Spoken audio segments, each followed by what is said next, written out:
What's going on, everyone? Welcome into this week's episode of the Mast Podcast. I'm your host, Dalton Pence. I'm the territory manager for Kentucky, Southern Indiana, and Southern Ohio. Joining me today is president of Sunco Pools in Northern Illinois, Mike Peterson. Mike, what's going on, man? Well, I'm not in Northern Illinois right now, down in sunny Tampa, Florida, because it is cold in Illinois. But we're going to talk about pools, I guess. I suppose we could talk about that on this show. I said it's weird because I said Illinois and I'm sitting here thinking like Illinois, like the you're a part of Illinois, like you're from Southern Illinois, and I'm sitting there thinking I definitely just made everyone from the state of Illinois mad by seeming that I No, mispronounced it. So hopefully Dan Bakotic and Dominic Mastro Donato don't get too mad at me for no, that. we just know that you're not obviously in Illinois very often, or maybe you're, not from Illinois for sure. Yeah, That's about I it. live in Louisville, Kentucky, and a lot of people say Louisville and try to tell me I'm wrong when I say it the right Yes, way. But nonetheless, we're not here to no talk about, worries. vernacular and dialect and stuff like that. We're here to talk about pools, as Mike said. Sunco, I'm really glad we brought Mike on for this episode because one thing that they do is they use cutting edge 3D design in their sales process. And I think that that's sort of the way that I feel like this industry is going, starting to really begin to accept technology. It's about time, but it seems like it's going to head that way. We'll discuss a little bit about making a backyard and outdoor oasis and much, much more. Mike, to start out with, give me a little bit of a brief background into, your experience in the pool industry and kind of give me a little bit of a synopsis on Sunco Pools. Well, my background in the pool industry started when I built the first swimming pool with my father. I think I was more of a tool holder at the time. We built a swimming pool in my backyard. It was our family swimming pool. I was 10 years old. My dad had an engineering mind and said, "Hey, I can build a pool." And off we went. We built our pool and then a neighbor's pool, and then here we are today, over 40 years later. And uh, I've been in so many different aspects of the business. Hmm. Real focus on a love for design, construction. So we're a design build company today. Uh, we're in retail. We sell hot tubs, saunas, cold plunge tubs, all of that type of thing. We're into service. We're into weekly maintenance. Just about anything you can think of in that arena, we are in it or have been in it. Um, and so that's kind of the real quick uh, summary of my experience, which is why I don't have any hair anymore because the pool industry has it has stripped me of all of that. So, but That's a good one, yes, Mike. I feel like something that gets tossed around a lot, and I feel like it's almost like I call it like the American dream, so to speak. I'm not sure if that really kind of fits the mold here, but I feel like what a lot of people go for and what everyone would want to be is a one-stop shop in this industry, to where you have the building aspect, you have service, you have retail, so you're servicing and filling all of these customers' needs, in house. So when you look at Sunco, you look at, the one-stop shop thing, and you also talk to the people that are listening to this show. What would a piece of advice be to a customer out there or a dealer out there that right now they have one aspect of it, but they're looking to add another sector to their business? yeah, I really think it's a hot topic today, and I think COVID drove so many people towards the industry Hmm. that everybody that had a pickup truck and a shovel decided they were going to be in the pool business. And what I would say is, I think today you have to master, or at least really focus on what the secret sauce is of your business. I'm just kidding when I say that, but whether you're, the KFC secret recipe, whatever it may be, Yeah. I'm just telling you that you need to be very good at what you do. And that means you need to be focused. So I think too many people focus on being everything to everyone. And I think they become, you know, jack of all trades, master of none. Um, the consumer today is extremely intolerant of a hocus pocus, sales presentation or, the used car salesman type of scenario, So I'd say you need to be laser focused on being good at what it is that you're going to do. And I also think that you have to become good at it and you have to do what you say you're going to do when you say you're going to do it. I feel like with everyone there was a huge wave into the business, and in sort of post COVID time we're starting to see that trickle down a little bit to the norm, but you still have sort of that elevated tide, and some are here to stay, some aren't, and it's okay either way. But on this show the goal is to present some new ideas, because I mean there's so many correct ways to do things that we're just trying Yes. to, give some new ideas to where if you're listening to this and you find just one piece of information, you're like, you know what, Mike Peterson said something that I really resonate with that I really haven't tried. And I think that that's pretty interesting. But you mentioned that you can't, make this hocus pocus sales presentation. And one thing about Sunco Pools that I like, it seems that you all have really submersed or immersed yourself in the idea of technology. Sort of give me a little bit of an idea of why you utilize the 3D design as much as you do in that sales process for prospective new home builders or pool builders, I should say. Yeah, for certain. I definitely want to share that with you. I do want to also note that, when I say you got to find your secret sauce, it's not that easy for everybody. No. It's not easy for everybody. It wasn't easy for me. In fact, as the old timer in my organization, I don't believe I led the charge in technology. I did not lead the charge with Pool Studio. I did not lead the charge with Builder Trend.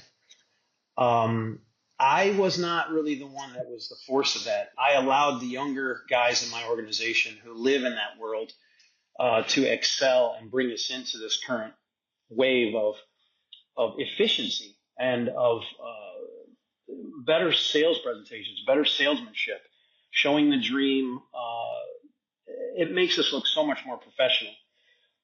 But I will say this, is that if I was starting out in the industry, you don't necessarily have to master all of this. You just have to figure out what your secret sauce is. For some, that may be, hey, I'm Bob the builder and I build great pools and I'm going to be at your house every day and you can trust me and, I'm going to do this job and see it through from soup to nuts.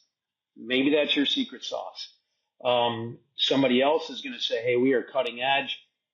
Our average pool sale in 2023 was close to $180,000. That's a different secret sauce. We have a different sauce than somebody that says, look, my business model is I'm going to go out and I'm going to find people that want to build a pool for Yeah. 80 grand. Okay. So all I'm saying is you have to be very defined in your business as to what it is you're good at. And I think finding the secret sauce is something that everybody needs to do before they can really become masters of what it is they're trying to achieve with their pool business. And Mike, I would say that unfortunately, this is just the way life works. A lot of that's through trial and error. Like you Yeah. usually don't know right away. You have to see what works and what doesn't. Let's say that a hot tub company 20 years from now starts selling pools, and that sort of takes off, and you become a pool company. So I mean, number one, things are so specific to the market that you live and work in, but also I mean, like I said, it's that's sort of the journey of being someone that's working in the pool industry, is that things change constantly, and So it's your a constant business, evolution. you It's a have to, constant. yeah, you have to adapt. And I think that that's definitely sort of the case with technology, because as much as technology has advanced in the last 20 to 30 years, and I mean you look at equipment, automation is taking off, but the It is. processing and the marketing of technology really hadn't made its way into the pool industry until about, let's say, like 5 years ago or so, right? So you start to see that with 3D pool designs in the sales meeting. Let's sort of travel to that for a second. What do you think Sure. are sort of the main benefits, you being an advocate for that? What's sort of the main things in your opinion that can help close that sale with the 3D tool? Well, again, I do have to say that depending on where you're at in your business cycle in terms of how much let's say you're trying to establish yourself as a professional pool company, or maybe you already have a history of being a market leader. There's two different approaches. Ours may not work in certain areas, but interestingly enough, you may find this surprising. We don't do any design work from a 3D CAD perspective prior to being contracted to build the pool. Most people would say, well, how are you doing that? How are you getting a guy to sign for a $150,000 pool if he doesn't get to see what it looks like? Quite frankly, what we do is we have so many beautiful projects. We have so many projects we can show them, and we show them those designs, and we actually make the design process so engaging that they can't wait to get to the design project, part of the project, okay? So we're not coming in and spending 40 hours on the CAD to present it and say, hey, guess what? Look at this. And they've got 4 other pool guys, and they're like, hey, I saw this from the one pool guy. Can you do that? Can you do this? Quite honestly, before we earn the right to sell to a customer, we have to earn the right and be trusted, and they have to say, hey, I think this I like this guy. I like Mike Peterson or Bob the Builder or whatever. I feel like I can trust this guy. So I will say that in all of our experience, the best way to sell or to earn the right to sell is to start with a focus on design.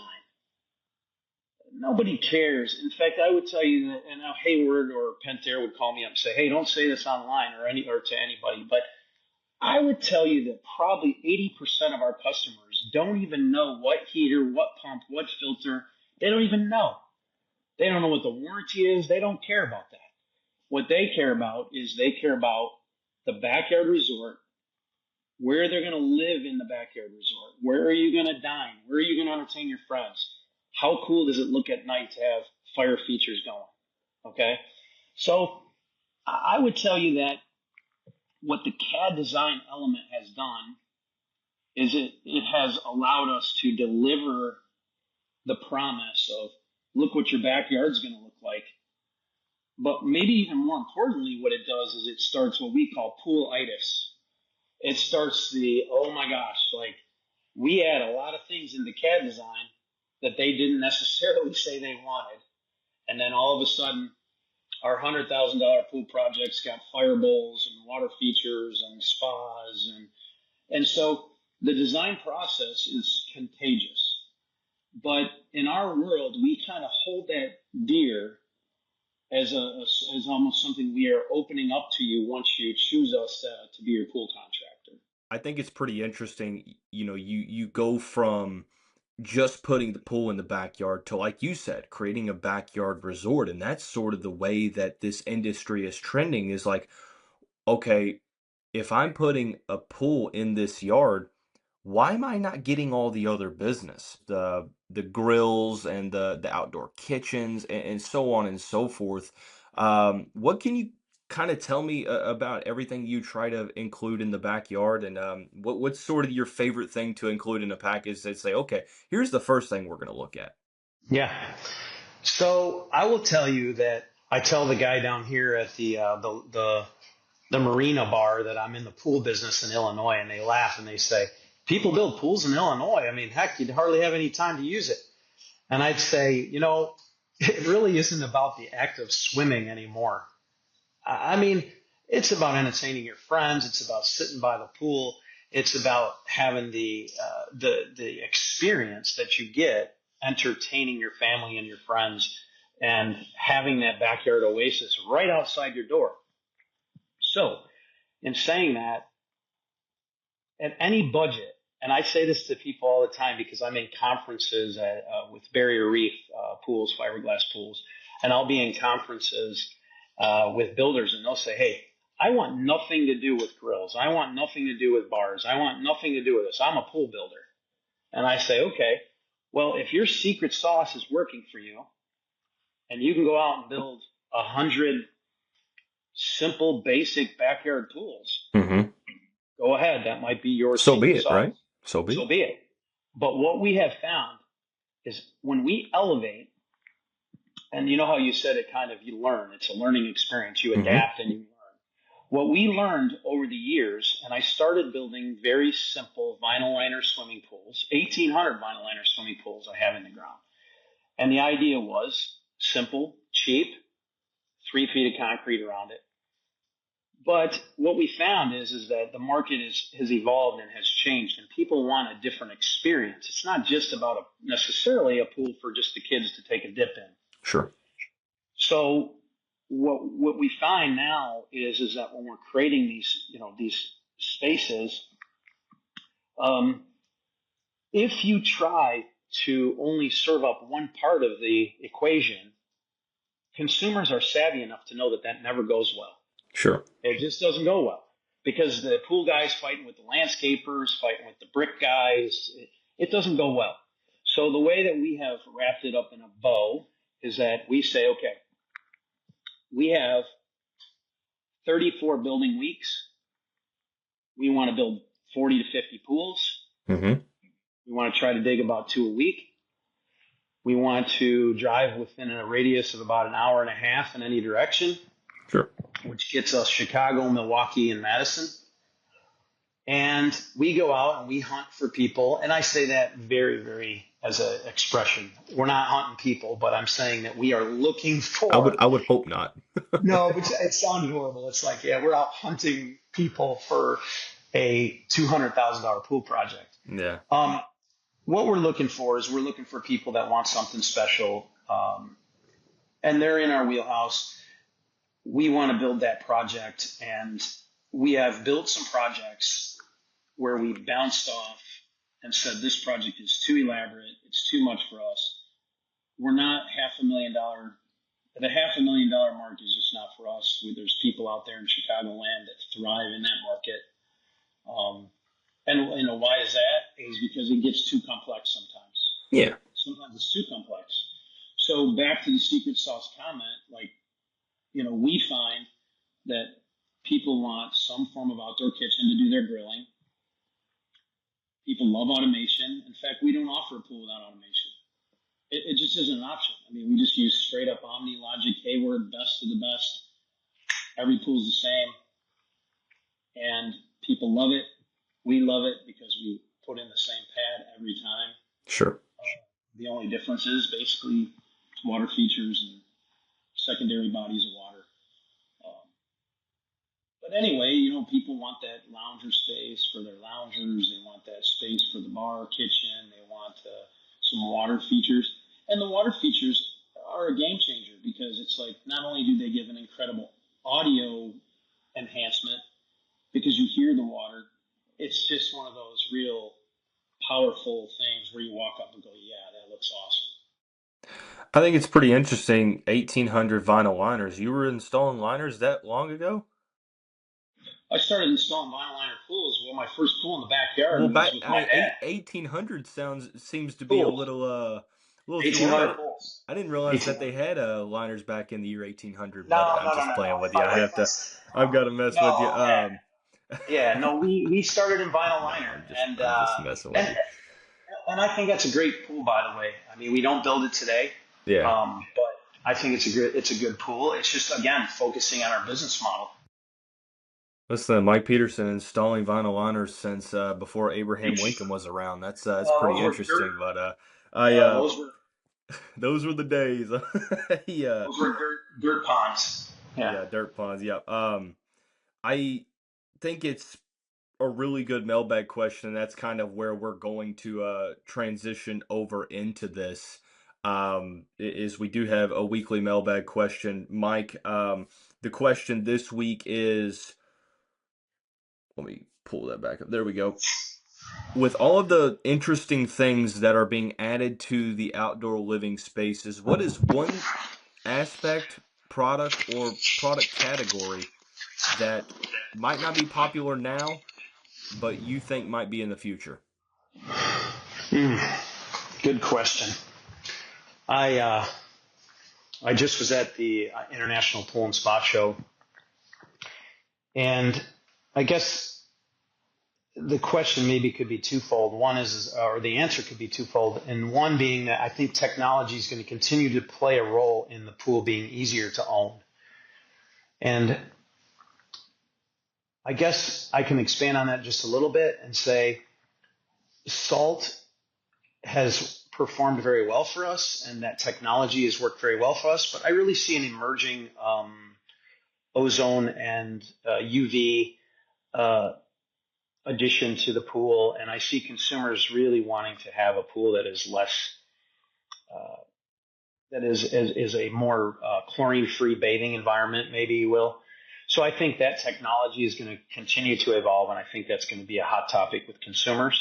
Mm-hmm. If you were going to say what makes the pool cool, it's got to be fire.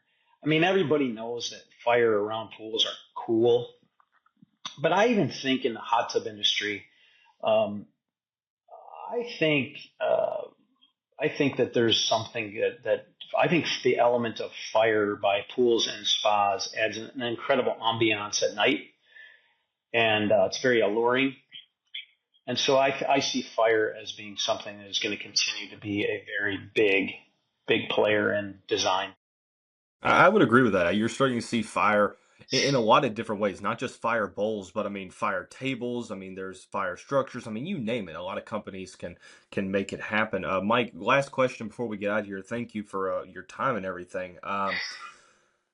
When you look at all that we've talked about today with encompassing everything, you discuss finding your quote unquote secret sauce, which I really like, and I like that that's sort of resonating. But when you look at bringing the backyard together and creating a resort, what's one piece of information or advice that you would give those business owners out there listening to this, that are trying to go from pool to outdoor experience? What piece of advice would you give?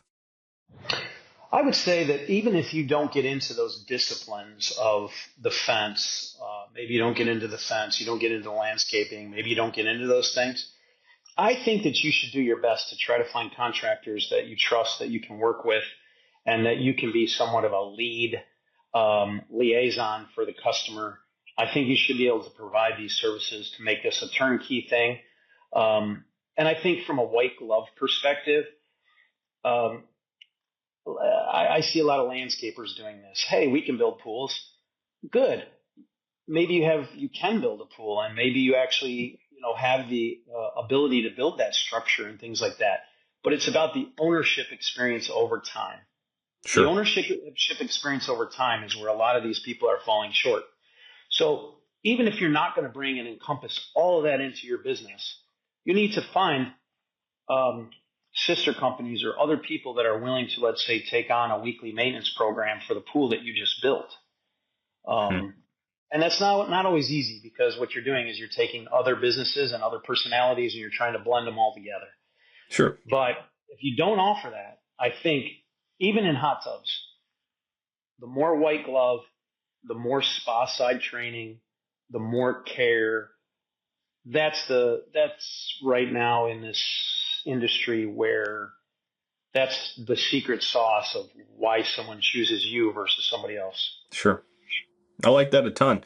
I like that a ton. He is Mike Peterson, president of Sunco Pools. I'm Dalton Pence, territory manager of the Kentucky, Southern Indiana, Southern Ohio areas for Mast Sales. Thanks for tuning in to this week's episode. Be sure to like this episode, hit that subscribe button, but don't forget, as we talk to some of the industry's brightest leaders, a rising tide raises all ships. We'll see you back here next week.